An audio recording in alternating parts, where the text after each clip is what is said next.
ಎಲ್ರಿಗೂ ನಮಸ್ಕಾರ. UPSC mind game ಚಾನಲ್ಗೆ ನಿಮಗೆಲ್ಲರಿಗೂ ಸ್ವಾಗತ. ಇವತ್ತಿನ ಹಿಂದೂ ಪತ್ರಿಕೆ ವಿಶ್ಲೇಷಣೆಯನ್ನು ಈಗ ನಾವು ನೋಡೋಣ. ಈ ಒಂದು PDF ನಿಮಗೆ UPSC mind game main Telegram ಚಾನಲಲ್ಲಿ ಸಿಗುತ್ತೆ. ಲಿಂಕ್ ಡಿಸ್ಕ್ರಿಪ್ಷನಲ್ಲಿ ಹಾಕಿದ್ದೇನೆ. PDF ಇವತ್ತಿನಿಂದ ನಾನು ಒಂದು ಕಡೆ ಕನ್ನಡ ಹಾಗೂ ಇನ್ನೊಂದು ಕಡೆ ಇಂಗ್ಲೀಷ್ ಎರಡನ್ನೂ ಸಹ ಪ್ರೊವೈಡ್ ಮಾಡ್ತಾ ಇದ್ದೇನೆ. ಇಲ್ಲಿ ಕೇಳಿಸ್ಕೊಂಡು ನೀವು ಏನಾದರೂ ವಾಕ್ ಮಾಡ್ತಾ ಕೇಳಿಸ್ಕೊಳ್ಬಹುದು, ಊಟ ಮಾಡ್ತಾ ಸಿಕ್ಕಿದಾಗ ಕೇಳಿಸ್ಕೊಳ್ಳಿ. ಏನಾದರೂ ಇದ್ದರೆ ಆಮೇಲೆ ಬೇಕಿದ್ರೆ PDF ಅನ್ನು ಸಹ ನೋಡ್ಕೋಬಹುದು. ಸೊ ವಿಷಯಗಳನ್ನು ಒಂದೊಂದಾಗಿ ನೋಡ್ತಾ ಹೋಗೋಣ. ಈ ಇನಿಷಿಯೇಟಿವ್ ನಿಮ್ಗೆ ಇಷ್ಟ ಆಗ್ತಾ ಇದ್ದರೆ ವಿಡಿಯೋವನ್ನು ಲೈಕ್ ಮಾಡಿ. ಇನ್ನಷ್ಟು ಬೇರೆ ಬೇರೆ ಪಾಯಿಂಟ್ಗಳನ್ನು ಮುಂದೆ ನಾನು ಇದಕ್ಕೆ ಆ್ಯಡ್ ಮಾಡ್ತಾ ಹೋಗಬಹುದು. ಅಭಿಪ್ರಾಯಗಳನ್ನು ಕಮೆಂಟ್ ಮೂಲಕ ತಿಳಿಸಿ. ಮೊದಲೇ ವಿಷಯ, US ಮತ್ತು ಇರಾನ್ ಟೆನ್ಷನ್ ನಡೀತಾ ಇರೋದು ನಿಮ್ಗೆ ಗೊತ್ತೇ ಇದೆ. ಸದ್ಯಕ್ಕೆ ಟ್ರಂಪ್ ಅವರು ಸೀಸ್ ಫೈರ್ ಒಂಥರ ಈಗ ದಾಳಿಯನ್ನು 5 ದಿನಗಳ ಕಾಲ ಮುಂದೂಡ್ತೇವೆ ನಾವು ಅಂತ ಘೋಷಣೆ ಮಾಡಿದ್ದಾರೆ. ಇದ್ರೆ ಸ್ವಲ್ಪ ದಿನದ ಹಿಂದೆ had previously threatened to attack Iran's power and energy infrastructure. ಇರಾನ್ನ ವಿದ್ಯುತ್ ಮತ್ತು ಇಂಧನ ಮೂಲ ಸೌಕರ್ಯಗಳ ಮೇಲೆ ನಾವು ದಾಳಿ ಮಾಡ್ತೇವೆ ಅಂತ ಟ್ರಂಪ್ ಎಚ್ಚರಿಕೆ ನೀಡ್ತಾ ಇದ್ರು. ಆದರೆ 5 ದಿನಗಳ ಕಾಲ ಸ್ಥಗಿತಗೊಳಿಸಿದ್ದಾರೆ. ನೀವು ಕೇಳಿರಬಹುದು, ಸ್ಟ್ರೇಟ್ ಆಫ್ ಹಾರ್ಮುಸ್ ಜಲಸಂಧಿಯನ್ನು ಇರಾನ್ ತೆಗಿಬೇಕು, ತೆರೆದೇ ಇದ್ರೆ ದಾಳಿ ಮಾಡ್ತೇವೆ ಅಂತ ಅಮೆರಿಕ ಹೇಳ್ತಾ ಇತ್ತು. ಯಾಕಂತಂದ್ರೆ ಇದು ತೈಲ ಸಾಗಣೆಯ ಪ್ರಮುಖವಾದ ಮಾರ್ಗ, very critical for global crude oil, critical global route for oil tankers ಅಲ್ವಾ. ಹಾಗಾಗಿ ಮುಚ್ಚಲ್ಪಟ್ರೆ, ಒಂದು ವೇಳೆ ಇದು ಮುಚ್ಚಿಬಿಟ್ರೆ ಜಗತ್ತಿನ ಇಂಧನ ಭದ್ರತೆಗೆ, ಗ್ಲೋಬಲ್ ಎನರ್ಜಿ ಸೆಕ್ಯೂರಿಟಿಗೆ ದೊಡ್ಡ ಅಪಾಯ ಎದುರಾಗುತ್ತೆ. ಅಮೆರಿಕ ಹೇಳೋ ಪ್ರಕಾರ ಇರಾನ್ ಜೊತೆ ಈಗ ಫಲಪ್ರದವಾದ ಮಾತುಕತೆ ನಡೀತಾ ಇದೆ, ಶಾಂತಿ ಒಪ್ಪಂದದ ಸಾಧ್ಯತೆ ಇದೆ ಅಂತ ಅಮೆರಿಕ ಹೇಳ್ತಾ ಇದೆ, ಪ್ರೊಡಕ್ಟಿವ್ ಟಾಕ್ಸ್ ಹೇಳ್ತಾ ಇದೆ. ಇರಾನ್ ಸರ್ಕಾರ ಇಲ್ಲ, ಅದು ಯಾವುದು ಇಲ್ಲಿ ನಡೀತಾ ಇಲ್ಲ ಅಂತ ಮಾತುಕತೆಗಳನ್ನು ಅಧಿಕೃತವಾಗಿ ನಿರಾಕರಿಸ್ತಾ ಬಂದಿದೆ. ಇನ್ನು ರಾಜತಾಂತ್ರಿಕದ ಈ ಒಂದು ಮಾತುಕತೆಗಳ ಬಗ್ಗೆ ಸುದ್ದಿ ಇದ್ರೂ ಸಹ ಇರಾನ್ನಲ್ಲಿ Islamic Revolutionary Guard Corps IRGC ಅಂತ ಪಶ್ಚಿಮ ಏಷ್ಯಾದಲ್ಲಿರುವಂತಹ ಒಂದು ಅಮೆರಿಕದ ನೌಕಾಪಡೆ ಮೇಲೆ ಕ್ಷಿಪಣಿ ದಾಳಿಯನ್ನು ಮುಂದುವರಿಸ್ತಾನೆ ಇದೆ. ನೋಡಿ, despite talk of diplomacy, Iran's IRGC launched missile and drone attacks on US target. US ನೌಕಾಪಡೆಗಳ ಮತ್ತು ಇತರ ನೆಲೆಗಳ ಮೇಲೆ ಕ್ಷಿಪಣಿ ದಾಳಿಯೆಲ್ಲ ಮುಂದುವರಿಸ್ತಾನೆ ಇದ್ದಾರೆ. ಈ ಕಡೆ ರಾಜತಾಂತ್ರಿಕ ಮಾತುಕತೆ ಅಂತ ಅಮೆರಿಕ ಹೇಳ್ತಾ ಇದೆ. ಹಾಗಾಗಿ ಏನು ಅನಿಸ್ತಾ ಇದೆ ನಮಗೆ ಅಂತಂದ್ರೆ, ಇದನ್ನು ನೋಡಿದರೆ ಒಂದು ಕಡೆ ಮಾತಾಡಬೇಕು, ಮಾತುಕತೆ ನಡೆಸಿ ಮುಗಿಸ್ಬೇಕು ಅಂತ ಆಸೆ ಇದ್ದರೂ ಇನ್ನೊಂದು ಕಡೆ ಯುದ್ಧದ ಅಬ್ಬರ ಎರಡೂ ಒಟ್ಟಿಗೆ ನಡೀತಾ ಇರೋದ್ರಿಂದ ಪ್ರೆಷರ್ ಟ್ಯಾಕ್ಟಿಕ್ಸ್ ಅಂತ ಕರೀತಾರೆ ಇದನ್ನು. ಹೇಗಾದರೂ ಮಾಡಿ ನಾವು ಹೇಳಿರುತ್ತಲ್ಲ ಅವ್ರು ಕೇಳಬೇಕು, ಇಲ್ದ್ರೆ ಯುದ್ಧ ಮುಂದುವರಿತಾನೆ ಇರುತ್ತೆ, ಎರಡೂ ಕಡೆ ಲಾಸ್ ಆಗುತ್ತೆ. ಇಲ್ಲಿ ನಾವು ನೋಡ್ಬೋದು. ಭಾರತಕ್ಕೆ ಸಮಸ್ಯೆ ಏನು ಅಂತಂದರೆ, ಪಶ್ಚಿಮ ಏಷ್ಯಾದಿಂದ ನಾವು ತೈಲವನ್ನು ಆಮದು ಮಾಡ್ಕೊಳ್ತಾ ಇದ್ದೇವೆ. ಅಲ್ಲಿ ಯುದ್ಧದ ವಾತಾವರಣ ನಿರ್ಮಾಣ ಆದರೆ ತೈಲದ ಬೆಲೆ ಏರುತ್ತೆ. ಭಾರತದಲ್ಲಿ ಪೆಟ್ರೋಲ್ ಡೀಸೆಲ್ ಬೆಲೆ ಮತ್ತು ಅದರಿಂದಾಗಿ ವಸ್ತುಗಳ ಸರಕು ಸಾಗಣೆ ವೆಚ್ಚ ಹೆಚ್ಚಾಗುತ್ತಲ್ವಾ. ತರಕಾರಿ ಇತರ ವಸ್ತುಗಳ ವೆಚ್ಚ ಸಹ ಜಾಸ್ತಿ ಆಗ್ತಾ ಹೋಗುತ್ತೆ. ಫೈನಲ್ ಆಗಿ ನಮ್ಮ ದೇಶದ ಸಾಮಾನ್ಯ ವರ್ಗದ ಜನರು ಕಷ್ಟವನ್ನು ಅನುಭವಿಸಬೇಕಾಗತ್ತೆ. LPG ಬಗ್ಗೆ ಕ್ರೈಸಿಸ್ ಶುರುವಾಗಿರೋದು, ಇದರ ಬಗ್ಗೆ ನೀವು ಕೇಳಿರಬಹುದು. ಇದರ ಬಗ್ಗೆ ಮೋದಿಯವರು ಏನು ಹೇಳಿದ್ದಾರೆ ಅನ್ನೋದು ಎರಡನೇ ವಿಷಯ. ಈ ಥರ ಸಂಘರ್ಷ ಆಗ್ತಾ ಇರೋದ್ರಿಂದ ಇದರ ಎಫೆಕ್ಟ್ ಜಗತ್ತಿನ ಮೇಲೆ ಮತ್ತು ಭಾರತದ ಮೇಲೆ ತುಂಬ ದಿನ ಇರುತ್ತೆ. ಮೋದಿಯವರು ಹೇಳ್ತಾ ಇದ್ದಾರೆ, PM Modi warn that West Asia conflict will have lasting global and national impact. ತೈಲ ಪೂರೈಕೆ ಇರಬಹುದು, ಆಯಿಲ್ ಸಪ್ಲೈ, ವ್ಯಾಪಾರ, ಟ್ರೇಡ್, ಮತ್ತು ಬೇರೆ ಬೇರೆ ಕಡೆ ಇರುವಂತಹ 1 ಕೋಟಿ ಭಾರತೀಯರ ಸುರಕ್ಷತೆ ಮೇಲೆ ಪರಿಣಾಮವನ್ನು ಬೀರುತ್ತೆ ಅಂತ ಮೋದಿಯವರು ಹೇಳ್ತಾ ಇದ್ದಾರೆ. ಭಾರತ ಯಾವಾಗಲೂ ಶಾಂತಿಗೆ ಆದ್ಯತೆಯನ್ನು ಕೊಡುತ್ತೆ ಅಲ್ವಾ. ನಾವು ಡೈಲಾಗ್ ಮತ್ತು ಪೀಸ್ ಅಂತಂದರೆ ಶಾಂತಿ ಸ್ಥಾಪನೆ ಇರಬಹುದು, ನೆಗೋಸಿಯೇಷನ್ಸ್, ಮಾತುಕತೆಗಳ ಮೂಲಕ ವಿಷಯವನ್ನು ಪರಿಹರಿಸ್ಕೊಳ್ಳೋದ್ರ ಕಡೆ ಮುಖ್ಯವಾಗಿ ಮಹತ್ವವನ್ನು ಕೊಡ್ತೇವೆ. ಹಾಗಾಗಿ ಅಲ್ಲಿ ನಾಗರಿಕರ ಮೇಲೆ, ಮೂಲ ಸೌಕರ್ಯಗಳ ಮೇಲೆ ಆಗ್ತಾ ಇರುವಂಥ ದಾಳಿಯನ್ನು ಭಾರತ ವಿರೋಧಿಸ್ತಾ ಇದೆ. ಹಾರ್ಮುಜ್ ಜಲಸಂಧಿಯಲ್ಲಿ ಅಡಚಣೆ ಉಂಟಾದರೆ ಅದು ಇಂಧನ ಭದ್ರತೆಗೆ ಅಪಾಯಕಾರಿ ಅಂತ ಹೇಳ್ತಾ ಇದೆ. ಮತ್ತು ಈ ಸಿಚುವೇಶನನ್ನು ಹ್ಯಾಂಡಲ್ ಮಾಡಲಿಕ್ಕೆ ಭಾರತ ಈಗ ತುರ್ತು ಪರಿಸ್ಥಿತಿಗೋಸ್ಕರ 53 ಲಕ್ಷ ಮೆಟ್ರಿಕ್ ಟನ್ ಕಚ್ಚಾ ತೈಲವನ್ನು ಸ್ಟ್ರಾಟಜಿಕ್ ಪೆಟ್ರೋಲಿಯಂ ರಿಸರ್ವ್ನಲ್ಲಿ ಸಂಗ್ರಹಿಸಿ ಇಟ್ಕೊಂಡಿದೆ. ಇದನ್ನು 65 ಲಕ್ಷ ಮೆಟ್ರಿಕ್ ಟನ್ಗೆ ಹೆಚ್ಚಿಸುವ ಗುರಿಯನ್ನು ಸಹ ಭಾರತ ಹೊಂದಿದೆ. ನೋಡಿ, ಸ್ಟ್ರಾಟಜಿಕ್ ಪೆಟ್ರೋಲಿಯಂ ರಿಸರ್ವ್ ಅಂತ ಬಂತು, ಕೆಳಗಡೆ ಅದನ್ನು ಸಹ ಕೊಟ್ಟಿದ್ದೇನೆ. ಅಂತಂದರೆ ದೇಶದ ರಕ್ಷಣೆಗೋಸ್ಕರ ಭೂಗತವಾಗಿ ಅಂಡರ್ಗ್ರೌಂಡಲ್ಲಿ ಪೆಟ್ರೋಲಿಯಮನ್ನು ಸಂಗ್ರಹಿಸಿ ಇಟ್ಟಿರ್ತಾರೆ ಎಮರ್ಜೆನ್ಸಿ ಸಿಚುವೇಶನಿಗೋಸ್ಕರ.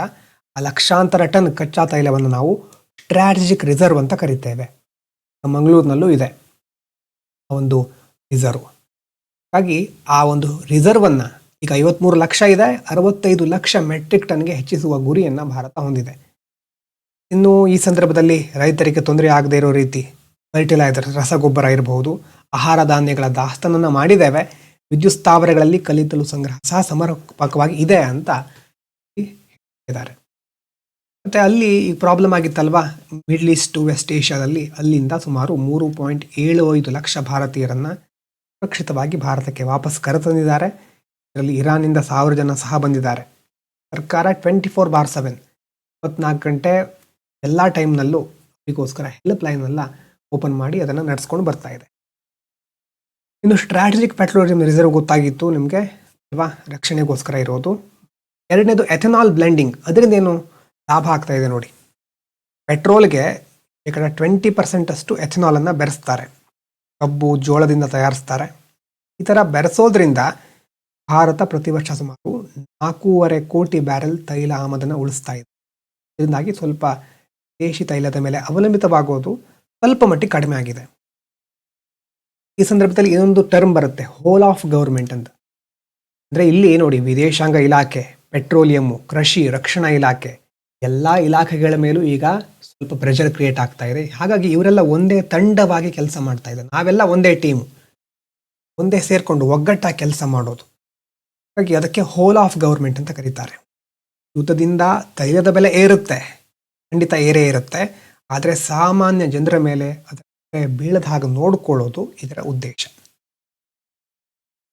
ಇನ್ನು ಮೂರನೇ ವಿಚಾರ ಆರೆಂಜ್ ಎಕಾನಮಿ ಬಗ್ಗೆ, ಕ್ರಿಯೇಟಿವ್ ಫೀಲ್ಡ್, AI ಇದ್ರ ಬಗ್ಗೆ ಇರೋದು. ಆರೆಂಜ್ ಎಕಾನಮಿ ಅಂತಂದ್ರೆ ಏನು? Industries that generate value from creativity, culture and digital content.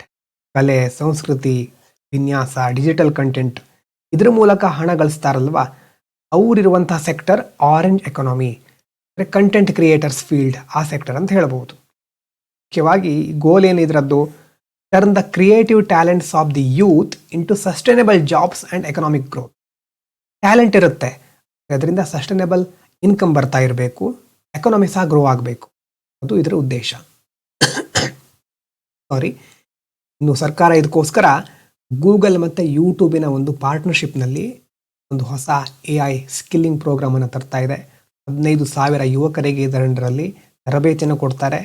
2 ಹಂತದಲ್ಲಿ ನಡೀತಾ ಇದೆ. ಈಗ ಫಸ್ಟ್ನೇ ಫೇಸ್ ಜೂನ್ ತನಕ ನಡೆಯುತ್ತೆ. ಇನ್ನು ಸರ್ಕಾರದಿಂದ ನೀವು ಕೇಳಿರ್ಬೋದು ಮೈ ವೇವ್ಸ್ ಅನ್ನುವಂಥ ಪ್ಲ್ಯಾಟ್ಫಾರ್ಮ್, ಸಾಮಾನ್ಯ ನಾಗರಿಕರಿಗೋಸ್ಕರ ಇರುವಂಥ ಒಂದು ವೇದಿಕೆ. ಯಾರೇ ಆದರೂ ತಮ್ಮ ಕಂಟೆಂಟನ್ನು ಕ್ರಿಯೇಟ್ ಮಾಡಿ ಹಂಚ್ಕೊಳ್ಬಹುದು. ಸೊ ಎವ್ರಿಡೇ ಸಿಟಿಸನ್ಸ್ ಸಹ ಈಗ ಡಿಜಿಟಲ್ ಕ್ರಿಯೇಟರ್ ಆಗಬಹುದು.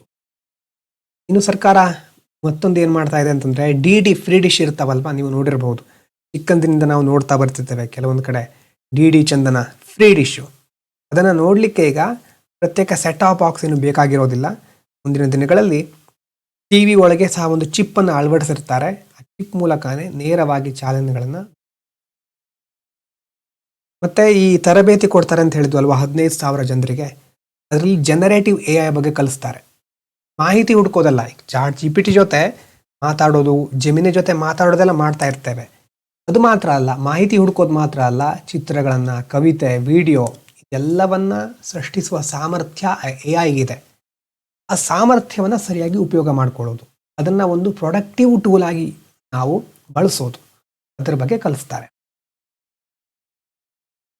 ಇನ್ನು ಮುಂದಿನ ವಿಚಾರ, ಗ್ಲೋಬಲ್ ವಾರ್ಮಿಂಗ್ ಅನ್ನೋದು ಮಿತ್. ಹಾಗಾದರೆ ಕೆಲವರು ಹೇಳ್ತಾ ಇದ್ದಾರೆ, ಜಾಗತಿಕ ತಾಪಮಾನ ಏರಿಕೆ ಆಗ್ತಾ ಇದೆಯಲ್ವಾ, ಅದೊಂದು ಸುಳ್ಳ? ಕೆಲವರು ಅದ್ರ ಬಗ್ಗೆ ಪ್ರಶ್ನೆ ಮಾಡ್ತಾ ಇದ್ದಾರೆ. ಹಾಗಾದರೆ ಆ ಒಂದು ವರದಿ ಬಿಡುಗಡೆ ಆಗಿತ್ತು, ನಿಜವಾಗ್ಲೂ ಹಾಗಾದರೆ ವರದಿ ಸರಿಯಾ ಸುಳ್ಳ ಅಂತ ಇದ್ರ ಬಗ್ಗೆ ಡಿಸ್ಕಸ್ ಮಾಡ್ತಾ ಇದ್ದಾರೆ. ಒಂದು ವರದಿಯಲ್ಲಿ ಏನು ಹೇಳಿದ್ರು, ಜಾಗತಿಕ ತಾಪಮಾನ ಅನ್ನೋದು ಬರೀ ಒಂಥರ ಮಿತ್. ಅದು ಆ ವರದಿಯಲ್ಲಿ ತಾಪಮಾನದ ಸರಾಸರಿ ತೆಗಿತಾ ಇದ್ದಾರೆ, ಇದು ತಪ್ಪು ಅಂತ ಹೇಳ್ತಾ ಇದ್ದಾರೆ. ಅಂದರೆ ಆ್ಯಕ್ಚುಲಿ ಇದನ್ನು ವಿಜ್ಞಾನಿಗಳ ಒಂದು ಸಜೆಷನ್ನು ಅಥವಾ ಅವರ ಒಂದು ಸಮರ್ಥನೆ ಏನಂತಂದರೆ, ನಾವು ಕೇವಲ ತಾಪಮಾನವನ್ನಷ್ಟೇ ನೋಡೋದಿಲ್ಲ, ಸಮುದ್ರ ಹೀರಿಕೊಳ್ಳುವಂಥ ಒಟ್ಟು ಶಾಖದ ಪ್ರಮಾಣವನ್ನು ಅಳಿತಾರೆ. ಹಾಗಾಗಿ ಆದರೆ ಈ ಒಂದು ಶಾಖ ಸಹ ಏರ್ತಾ ಇದೆ, ಓಷನ್ ಹೀಟ್ ಕಂಟೆಂಟ್ ಏರ್ತಾ ಇದೆ, ಹಾಗಾಗಿ ಗ್ಲೋಬಲ್ ವಾರ್ಮಿಂಗ್ಗೆ ನಮಗೊಂದು ಎವಿಡೆನ್ಸ್ ಸಿಕ್ಕಿದೆ. So they measure the total ocean heat content. Data shows the oceans are absorbing massive amount of energy. Oceans ಇಷ್ಟು ಎನರ್ಜಿಯನ್ನು ಅಬ್ಸಾರ್ಬ್ ಮಾಡ್ಕೊಳ್ತಾ ಇದೆ. So that's proving the earth is warming. Earth warm ಆಗ್ತಾ ಇದೆ ಅಂತ ಮೊದಲನೇದು. ಎರಡನೇದು ಆರ್ಗೋ ಅಂತ ಇದೆ. ಆರ್ಗೋ ಅಂತಂದರೆ ಒಂದು ಆರ್ಗೋ ಫ್ಲೂಟ್ಸ್, ರೋಬೋಟಿಕ್ ಸೆನ್ಸರ್ಸ್ ಅದು ಓಷನ್ನಲ್ಲಿರೋದು. ಸಮುದ್ರದ ಆಳದಲ್ಲಿ ಈ ಆರ್ಗೋ ಫ್ಲೂಟ್ಸ್ ಉಪಕರಣ ಅಂತ ಇರುತ್ತೆ, ಸೆನ್ಸರ್ಸು. ಆ ಉಪಕರಣದಲ್ಲೇ ದೋಷ ಇದೆ ಅಂತ ಒಂದು ವರದಿ ಹೇಳ್ತಾ ಇದೆ. ಸ್ವಲ್ಪ ಹೊತ್ತು ನಾವು ಹೇಳಿದ್ವಲ್ವಾ, ಗ್ಲೋಬಲ್ ವಾರ್ಮಿಂಗ್ ಆಗ್ತಾನೆ ಇಲ್ಲ, ಅದೊಂದು ಮಿತ್ ಅಂತ ಹೇಳಿದಂತಹ ವರದಿ. ಅದು ಹೇಳೋ ಪ್ರಕಾರ ಆ ಉಪಕರಣದಲ್ಲೇ ದೋಷ ಇದೆ ಅಂತ ಅದು ಹೇಳ್ತಾ ಇದೆ. ಅಂದರೆ ವಿಜ್ಞಾನಿಗಳು ಈ ದೋಷವನ್ನು ಮೊದಲೇ ಗುರುತಿಸಿ ಬೇರೆ ಬೇರೆ ವಿಧಾನಗಳ ಮೂಲಕ ಅದನ್ನು ಸರಿಪಡಿಸಿರ್ತಾರೆ, ವ್ಯಾಲಿಡೇಟ್ ಮಾಡ್ತಿರ್ತಾರೆ. ಇನ್ನು ನಾಸಾದ PRES ಉಪಗ್ರಹದ ದತ್ತಾಂಶಗಳನ್ನು, ಡೇಟಾವನ್ನು ತಿರುಚಿದ್ದಾರೆ, ಮ್ಯಾನಿಪುಲೇಟ್ ಮಾಡಿದ್ದಾರೆ ಅಂತ ಅವರದೇ ಆರೋಪ ಮಾಡ್ತಾ ಇದೆ. ಆದರೆ ಉಪಗ್ರಹಗಳು ರಾ ಡೇಟಾವನ್ನು ಕಳಿಸುತ್ತೆ, ಅದರಲ್ಲಿ ಜಗತ್ತು ಬಿಸಿಯಾಗಿರೋದು ಗೊತ್ತಾಗ್ತಾ ಇದೆ. ಯಾವುದೇ ಕುತಂತ್ರ ಏನು ನಡೆದಿಲ್ಲ ಅಲ್ಲಿ. Not to create fake trend create ಮಾಡ್ಲಿಕ್ಕೆ ಕಳಿಸಿರೋದಲ್ಲ ಅಂತ ಅದಕ್ಕೆ ಇರುವಂಥ ಒಂದು ಸ್ಪಷ್ಟಪಡಿಸ್ತಾ ಇದ್ದಾರೆ ವಿಜ್ಞಾನಿಗಳು. ಇನ್ನೊಂದು ಸ್ವತಂತ್ರವಾದ ದೃಢೀಕರಣ, ಇಂಡಿಪೆಂಡೆಂಟ್ ವೆರಿಫಿಕೇಶನ್ ಅಂತ ಕರೀತೇವೆ. Climate science is robust because multiple independent sources, satellite ಇರಬಹುದು, ಓಷನ್ ಸೆನ್ಸರ್ಸ್ಗಳಿರ್ಬೋದು, ಸಿ ಲೆವೆಲ್ ಮೆಜರ್ಮೆಂಟ್ ಇರಬಹುದು. ಈ ಎಲ್ಲ ಡಿಫ್ರೆಂಟ್ ಆಗಿರುವಂತಹ ಇಂಡಿಪೆಂಡೆಂಟ್ ಆಗಿರುವ ಸೋರ್ಸ್ಗಳು ನಮಗೆ ಹೇಳ್ತಾ ಇರೋದೇನು, all point to the same conclusion. ಎಲ್ಲ ಬರ್ತಾ ಇರೋದು ಒಂದೇ ತೀರ್ಮಾನಕ್ಕೆ, ಏನು, the earth is accumulating heat. ಎಲ್ಲ ತೋರಿಸ್ತಾ ಇರೋದು ಒಂದೇ ಫಲಿತಾಂಶ, ಭೂಮಿ ಬಿಸಿ ಆಗ್ತಾ ಇದೆ, ಗ್ಲೋಬಲ್ ವಾರ್ಮಿಂಗ್. ಹಾಗಾಗಿ ಈ ವರದಿ ಏನು ಬಿಡುಗಡೆ ಆಗಿತ್ತಾವಲ್ವ, ಆ ವರದಿಯಲ್ಲಿ ಅವರೇನೋ ಸ್ವಂತವಾಗಿನೂ ಸಂಶೋಧನೆ ಮಾಡಿಲ್ಲ. Paper doesn't offer new evidence, it relies on selective interpretation and exaggerates uncertainties to create doubt. ಇರೋ ದತ್ತಾಂಶಗಳನ್ನು, ಡೇಟಾವನ್ನು ತಮಗೆ ಬೇಕಾದ ರೀತಿ ಅರ್ಥ ಮಾಡಿಕೊಂಡು ಗೊಂದಲ ಸೃಷ್ಟಿ ಮಾಡ್ತಾ ಇದ್ದಾರೆ, rather than following standard scientific process of producibility. ಅಲ್ವಾ, ಸೈಂಟಿಫಿಕ್ ಆಗೇನು ಮಾಡ್ತಾ ಇಲ್ಲ ಅವರು, ಹೊಸ ಇನ್ವೆನ್ಷನ್ ಏನು ಮಾಡಿಲ್ಲ. ಸೊ ಡೇಟಾವನ್ನು ಸ್ವಲ್ಪ ಮ್ಯಾನಿಪುಲೇಟ್ ಮಾಡಿ ಭಯವನ್ನು ಹುಟ್ಟಾಕ್ತಾ ಇದ್ದಾರೆ ಅಂತ ಸೈಂಟಿಫಿಕ್ ಕಮ್ಯುನಿಟಿ ಹೇಳ್ತಾ ಇದೆ. ಇನ್ನು ವಿಶ್ವ ಕ್ಷಯರೋಗ ದಿನ ಇವತ್ತು. ಅದಕ್ಕೆ ಸಂಬಂಧಪಟ್ಟ ಹಾಗೆ ತುಂಬ ಎಡಿಟೋರಿಯಲ್ ಇದೆ, ಅದರಲ್ಲಿ ಎರಡನ್ನು ನಾವು ಡಿಸ್ಕಸ್ ಮಾಡೋಣ. ಇತ್ತೀಚಿನ ದಿನಗಳಲ್ಲಿ TBಯನ್ನು ಪತ್ತೆ ಹಚ್ಚುವ ವಿಧಾನದಲ್ಲಿ ದೊಡ್ಡ ಬದಲಾವಣೆ ಆಗ್ತಾ ಇದೆ, ಮೇಜರ್ ಶಿಫ್ಟ್ ಆಗ್ತಾ ಇದೆ ಅಲ್ವಾ. New tools are becoming faster, more accurate, easier to access. ಜಗತ್ತು ಬದಲಾಗ್ತಾ ಇದ್ದ ಹಾಗೆ, ಹೊಸ ಹೊಸ ಅನ್ವೇಷಣೆಗಳು ಆಗ್ತಾ ಇದ್ದ ಹಾಗೆ, ನಾವು ಉಪಯೋಗಿಸುವಂಥ ಸಾಧನೆಗಳು ಹೇಗಿರಬೇಕು, ಕ್ವಿಕ್ ರಿಸಲ್ಟನ್ನು ಕೊಡಬೇಕು ಅಂತ ನಾವು ಬಯಸ್ತೇವೆ. ಫಾಸ್ಟ್ ಆಗಿರಬೇಕು, ಅಕ್ಯುರಸಿ ಜಾಸ್ತಿ ಇರಬೇಕು, ಮತ್ತು ಯಾರಿಗಾದರೂ ಎಲ್ರಿಗೂ ಸುಲಭವಾಗಿ ಸಿಗೋ ಥರ ಇರಬೇಕು, ಆಕ್ಸೆಸಿಬಿಲಿಟಿ ಅಂತ ಕರಿತೇವೆ ಅದಕ್ಕೆ. ಸೊ ದ ಅಲ್ಟಿಮೇಟ್ ಗೋಲ್ ಏನು, ಇಲ್ಲಿ ನಾವು ನೋಡ್ತಾ ಇರೋದು ಕಂಪ್ಲೀಟ್ ಎಲಿಮಿನೇಷನ್ ಆಫ್ TBಯನ್ನು ಸಂಪೂರ್ಣವಾಗಿ ನಿರ್ಮೂಲನೆ ಮಾಡೋದು ನಮ್ಮ ಗುರಿ. ಗ್ಲೋಬಲ್ ಡೆವಲಪ್ಮೆಂಟ್ ನೋಡೋದಾದರೆ ಹೊಸ ಮೆಥಡ್ಸ್ಗಳು ಅಂದರೆ ಟಂಗ್ ಸ್ವ್ಯಾಬ್ಸ್, ನಾಲಿಗೆ ಸ್ವ್ಯಾಬ್. ನೀವು ಕೋವಿಡ್ ಟೈಮ್ನಲ್ಲೆಲ್ಲ ನೀವು ಕೇಳಿರ್ಬೋದು ಅಲ್ವಾ, ಟೆಸ್ಟ್ ಮಾಡ್ಕೊಳ್ಳಿಕ್ಕೆ ಹೋಗ್ತಾ ಇದ್ರು ಮೊದಲು, ಮೂಗಿನ ಒಳಗಡೆ ಸ್ಲ್ಯಾಬು ಪರೀಕ್ಷೆ ಮಾಡ್ತಾ ಇದ್ರು, ಅದು ಸ್ವಲ್ಪ ಕಷ್ಟಕರವಾಗಿತ್ತು. ಉಗುಳಿನ ಮಾದರಿ ಬದಲು ನಾಲಿಗೆ ಸ್ವ್ಯಾಬ್ಗಳನ್ನು ಮತ್ತು ಸುಧಾರಿತ ಪರೀಕ್ಷೆಗಳು ಅಂತಂದರೆ ಮಾಲಿಕ್ಯುಲರ್ ಟೆಸ್ಟ್ಗಳನ್ನು ಬಳಸಲಿಕ್ಕೆ ಈಗ ಶಿಫಾರಸು ಮಾಡ್ತಾ ಇದ್ದಾರೆ. ಇದರಿಂದ ಪರೀಕ್ಷಾ ಸಾಮರ್ಥ್ಯ, ಸ್ಪೂಟಮ್ ಅಂತ ಕರೀತಾರೆ, traditional sputum test to improve testing scale and efficiency. ಹಾಗೆ ಟ್ರೆಡಿಷನಲ್ ಸ್ಪೂಟಮ್ ಟೆಸ್ಟ್ಗಿಂತ ಈಗ ಟಂಗ್ ಸ್ವ್ಯಾಬ್ಗಳನ್ನು, ಅಡ್ವಾನ್ಸ್ಡ್ ಮಾಲಿಕ್ಯುಲರ್ ಟೆಸ್ಟ್ಗಳನ್ನು ರೆಕಮೆಂಡ್ ಮಾಡ್ತಾ ಇದ್ದಾರೆ. ಅದರ ಜೊತೆ AI ಜೊತೆ ಪೋರ್ಟೇಬಲ್ ಎಕ್ಸ್ರೇ ಯಂತ್ರಗಳು. ಪೋರ್ಟೇಬಲ್ ಅಂತಂದರೆ ಒಂದೇ ಕಡೆ ಇರೋದಿಲ್ಲ, ಬೇರೆ ಬೇರೆ ಕಡೆ ಆ ಎಕ್ಸ್ರೇ ಯಂತ್ರಗಳನ್ನು ತೆಗೆದುಕೊಂಡು ಹೋಗಬಹುದು. AI ಮತ್ತು ಪೋರ್ಟೇಬಲ್ ಎಕ್ಸ್ರೇ ಯಂತ್ರಗಳನ್ನು ಬಳಸಿ ಹಳ್ಳಿಗಳಲ್ಲಿ ಅಥವಾ ಮನೆಯ ಬಾಗಿಲಿನಲ್ಲಿ TBಯನ್ನು ಪತ್ತೆ ಮಾಡಬಹುದು. ಇದಕ್ಕೆ ಬಹಳ ಮುಖ್ಯವಾಗಿ ಪುಷ್ಟಿಯನ್ನು ಕೊಡ್ತಾ ಇರೋದು ಭಾರತದ ಪ್ರಧಾನಮಂತ್ರಿ TB ಮುಕ್ತ ಭಾರತ ಅಭಿಯಾನ್. ಈ ಒಂದು ಅಭಿಯಾನದ ಅಡಿಯಲ್ಲಿ ಇದನ್ನು ಬಳಸ್ತಾ ಇದ್ದಾರೆ, AI ಮತ್ತು ಪೋರ್ಟೇಬಲ್ ಎಕ್ಸ್ರೇ ಮಷಿನ್ಗಳನ್ನು. ಸ್ಕ್ರೀನಿಂಗ್ ಅಂತ ಕರೀತೇವೆ, ಪತ್ತೆ ಮಾಡೋದಕ್ಕೆ. ಮತ್ತು ಹಳೆ ಕಾಲದ್ದು ಸೂಕ್ಷ್ಮದರ್ಶಕ ಮೈಕ್ರೋಸ್ಕೋಪಿ ವಿಧಾನಕ್ಕಿಂತ ಈಗಿನ CBNAAT ಮತ್ತು TrueNAT ಇಂಥ ಪರೀಕ್ಷೆಗಳು ಇನ್ನಷ್ಟು ಎಫಿಷಿಯೆಂಟ್ ಆಗಿದೆ. TB ಮಾತ್ರ ಅಲ್ಲ, ಈಗ ಡ್ರಗ್ ರೆಸಿಸ್ಟೆನ್ಸ್ ಟಿ ಬಿ ಇದೆಯಾ, ಔಷಧವನ್ನು ಕೊಟ್ಟರೂ ಸಹ ಅದಕ್ಕೆ ಮಣಿಯದ ಯಾವುದಾದ್ರೂ ಟಿ ಬಿ ಇದೆಯಾ ಅಂತ ಸಹ ಪತ್ತೆ ಮಾಡುತ್ತವೆ ಹೊಸ ಟೆಸ್ಟ್ಗಳು. ಆದರೆ ಸಮಸ್ಯೆ ಏನು, ಭಾರತದಲ್ಲಿ ಎಲ್ಲರೂ ಈ ಒಂದು ಪರೀಕ್ಷೆಯನ್ನು ಮಾಡಿಸ್ಕೊಳ್ಳಿಕ್ಕೆ ಆಗ್ತಾ ಇಲ್ಲ. ಸ್ವ್ಯಾಪ್ಸು ಅಥವಾ ಒಂದು ಸ್ಯಾಂಪಲ್ಗಳನ್ನು ಕಲೆಕ್ಟ್ ಮಾಡಲಿಕ್ಕೆ ಕಷ್ಟ ಇದೆ. ಮಾದರಿಗಳ ಸಂಗ್ರಹಣೆ ಅಂತ ಕರಿತೇವೆ, ಸ್ಯಾಂಪಲ್ ಕಲೆಕ್ಷನ್ ಟ್ರಾನ್ಸ್ಪೋರ್ಟ್ ನೆಟ್ವರ್ಕ್ ಇನ್ನೂ ಸುಧಾರಿಸಬೇಕು. ವೃದ್ಧರಿಗೆ, ದೂರದ ಊರಿನ ಜನರಿಗೆ ತೊಂದರೆ ಆಗ್ತಾ ಇದೆ. ಮಕ್ಕಳಲ್ಲಿ ಈ ಒಂದು ಸ್ಫೂಟಮ್ ತೆಗಿಲಿಕ್ಕೆ ಕಷ್ಟ ಆಗುತ್ತೆ ಹೂಗಳನ್ನು. ಅಲ್ಲಿ ಈಗ ಸ್ಟೂಲ್ ಬೇಸ್ಡ್ ಟೆಸ್ಟಿಂಗ್, ಮಲದ ಮೂಲಕ ಪರೀಕ್ಷೆ ನಡೆಸಬಹುದಾ ಅಂತ ಸಂಶೋಧನೆ ನಡೀತಾ ಇದೆ. ಮತ್ತು ಶ್ವಾಸಕೋಶದ ಹೊರಗಿನ ಎಕ್ಸ್ಟ್ರಾ ಪಲ್ಮನರಿ ಅಂತ ಕರೀತೇವೆ, ಅದನ್ನು ಪತ್ತೆ ಹಚ್ಚಲಿಕ್ಕೆ AI ಮತ್ತು ಅಲ್ಟ್ರಾಸೌಂಡನ್ನು ಬಳಸ್ತಾ ಇದ್ದಾರೆ. ಹಾಗಾದರೆ ಮುಂದೇನು ಮಾಡಬೇಕು ಸರ್ಕಾರ? ಮೂಲ ಸೌಕರ್ಯ, ಇದಕ್ಕೆ ಬೇಕಾಗಿರೋ ಇನ್ಫ್ರಾಸ್ಟ್ರಕ್ಚರನ್ನು ಎಕ್ಸ್ಪ್ಯಾಂಡ್ ಮಾಡಬೇಕು.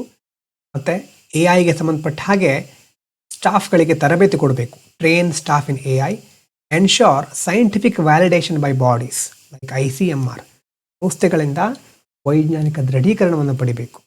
ರೋಗ ಬೇಗ ಪತ್ತೆ ಆಗಿಬಿಟ್ರೆ ಚಿಕಿತ್ಸೆಯನ್ನು ಸುಲಭ ಆಗುತ್ತೆ, ಖರ್ಚು ಕಡಿಮೆ ಆಗುತ್ತೆ ಹೇಳ್ತಾ ಇದ್ದಾರೆ. ಇನ್ನು ಕೆಲವು ಪಾಯಿಂಟ್ಗಳನ್ನು ನೋಡೋದಾದರೆ, ಎರಡನೇ ಎಡಿಟೋರಿಯಲ್ ಸಹ ಟಿ ಬಿ ಬಗ್ಗೆ ಇರೋದು. ಟಿ ಬಿ ಹೋರಾಟ ಅಂತಂದರೆ ಕೇವಲ ಆಸ್ಪತ್ರೆ ಮದ್ದುಗಳಿಗೆ ಮಾತ್ರ ಸೀಮಿತ ಆಗಿರೋದಲ್ಲ. ಇತ್ತೀಚೆಗೆ ಇದು ಒಂದು ಜನರ ಚಳುವಳಿ, ಕಮ್ಯುನಿಟಿ ಲೆಡ್ ಅಪ್ರೋಚ್ ಅಂತ ಕರೀತೇವೆ, ಅದಾಗಿ ಬದಲಾಗ್ತಾ ಇದೆ. Medical only model to a community led approach. ಇದರಲ್ಲಿ ಟಿ ಬಿ ಚಾಂಪಿಯನ್ಸ್ ಅಂತ ಒಬ್ಬರು ಪ್ರಮುಖವಾದ ಸ್ಟೇಕ್ ಹೋಲ್ಡರ್, ಸರ್ವೈವರ್ಸ್ ಇರ್ತಾರೆ. ಈಗಾಗಲೇ ಟಿ ಬಿ ಆಗಿ ಅದನ್ನು ಗೆದ್ದು ಬಂದವರು, ಅವರ ಒಂದು ಪಾತ್ರ ಬಹಳ ಮುಖ್ಯವಾಗಿರುತ್ತೆ. ಟಿ ಬಿ ಚಾಂಪಿಯನ್ಸ್ದು ಅಂತ ಅವರ ಬಗ್ಗೆ ಇಲ್ಲಿ ಎಕ್ಸ್ಪ್ಲೇನ್ ಮಾಡ್ತಾ ಇದ್ದಾರೆ. ಟಿ ಬಿ ಅಂತಂದರೆ ಸಮಾಜದಲ್ಲಿ ಈಗಲೂ ಸಹ ಭಯ ಇದೆ, ತಾರತಮ್ಯ ಇದೆ ಅಲ್ವಾ. ಸ್ಟಿಗ್ಮಟೈಸ್ಡ್ ಡಿಸೀಸ್ ಅಂತ ಕರಿತೇವೆ, ಕಳಂಕ ಅಂತ ಆದವರನ್ನು ದೂರ ಇಟ್ಬಿಡ್ತಾರೆ, ಲೀಡಿಂಗ್ ಟು ಸೋಷಲ್ ಐಸೋಲೇಷನ್.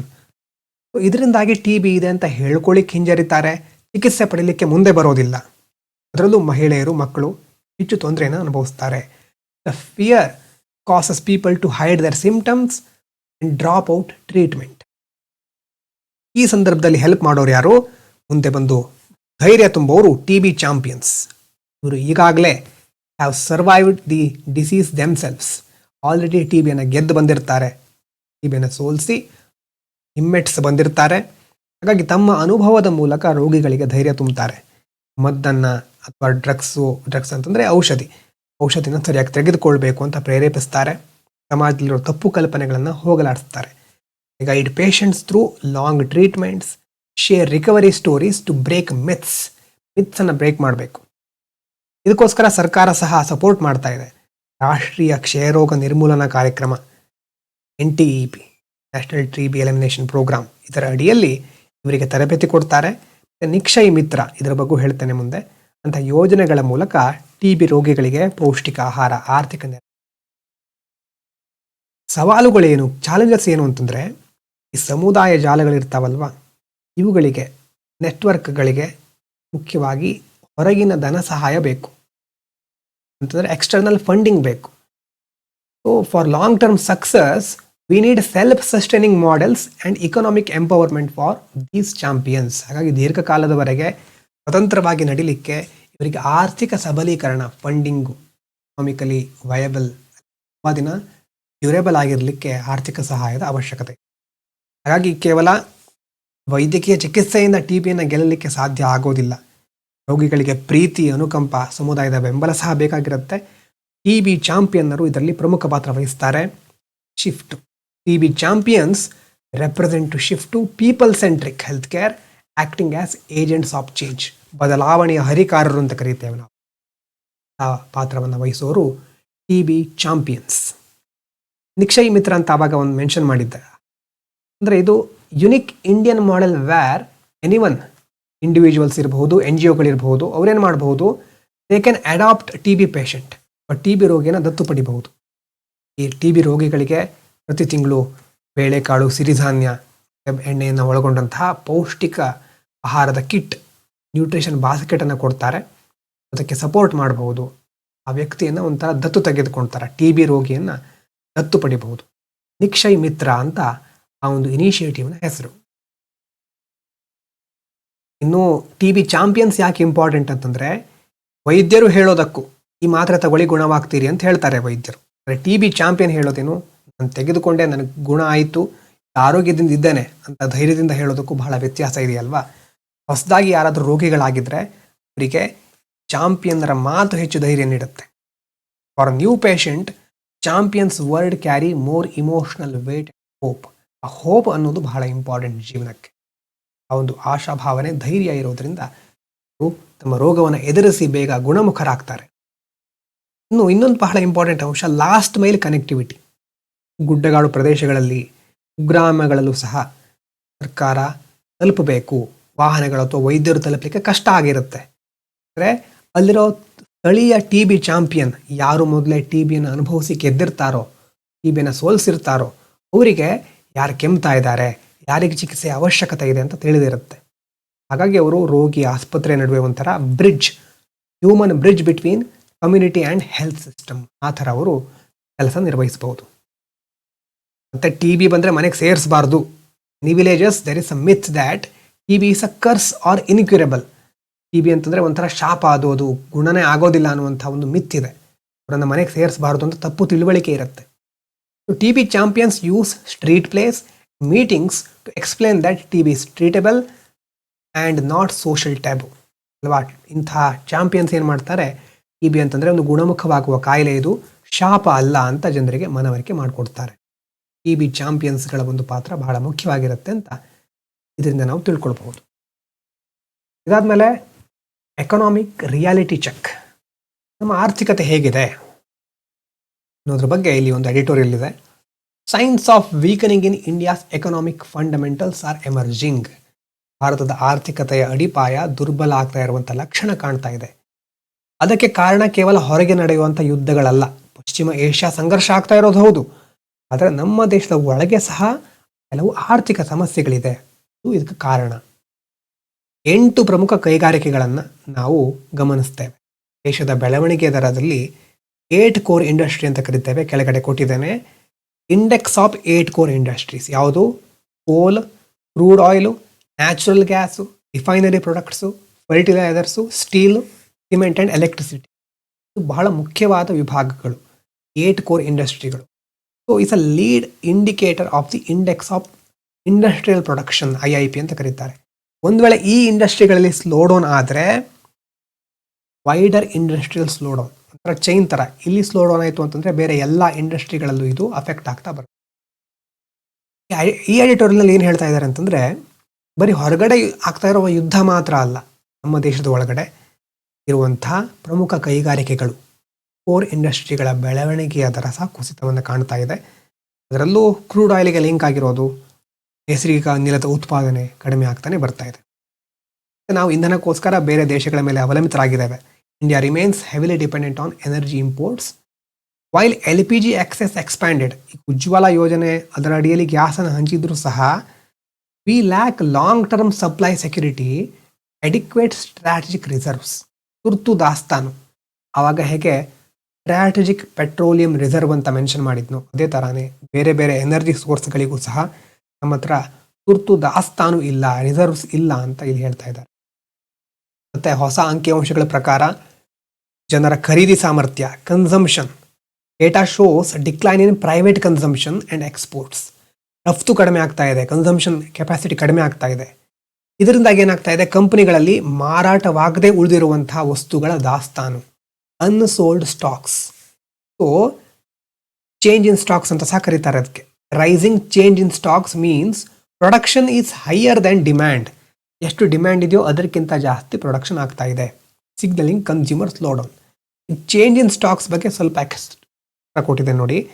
ಒಂದು ಮೊಬೈಲ್ ಕಂಪ್ನಿ ಇರುತ್ತೆ, ಅದನ್ನು 100 ಫೋನ್ಗಳು ತಯಾರಾಗ್ತಾ ಇರುತ್ತೆ ಅಂತ ಇಟ್ಕೊಳ್ಳಿ. ಆದರೆ 60 ಜನ ಮಾತ್ರ ಅದನ್ನು ಕೊಂಡುಕೊಳ್ತಾ ಇದ್ದಾರೆ. ಉಳಿದ 40 ಫೋನ್ ಇರ್ತಾವಲ್ವಾ, ಚೇಂಜ್ ಇನ್ ಸ್ಟಾಕ್ಸ್ ಅಂತ ಕರೀತಾರೆ. ಈ ಥರ ಸ್ಟಾಕ್ಸೇ ಜಾಸ್ತಿ ಆಗ್ತಾ ಹೋದರೆ ಮುಂದಿನ ತಿಂಗಳು ಕಂಪ್ನಿ ಫೋನ್ ತಯಾರಿಸೋದನ್ನು ನಿಲ್ಲಿಸ್ಬಿಡುತ್ತೆ.